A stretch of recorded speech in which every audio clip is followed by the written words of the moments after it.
Hi guys, I'm Asif Ali and watching CGHOW video. Today I created this lightning dash effect in UE5.3 Niagara.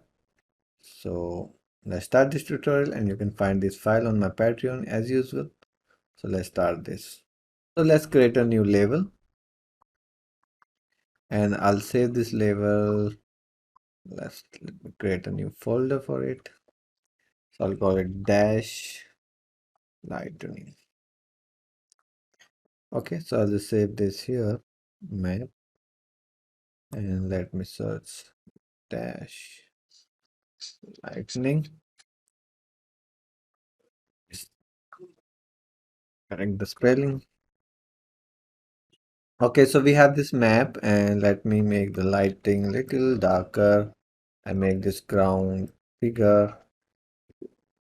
Okay, so if I play, nothing is happening. I want a character.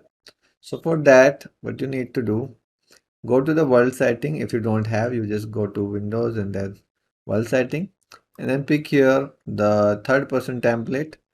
And if you don't have third person template, you can just add from here. So you can just add this third person template in your project. And after this, if I play, okay, in this one we have issue because in this project I have multiple, yeah, you can see I have some issues. Let me check that. So now if I'm playing, we have this character. And because I have multiple third person project template in this project, if you have the single, it will just reflect one. So you have to do that. You choose that. So if I browse this, we have this blueprint here. Okay. So you can edit that. So if you'll see, this one is linked.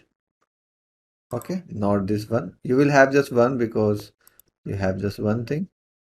So we can edit this. So we have this thing here. Cool.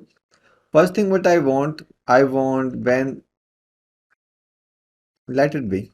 So let's start creating FX. Okay. So this blueprint is open. Let it open.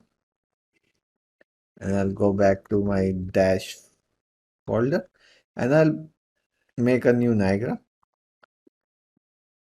fountain.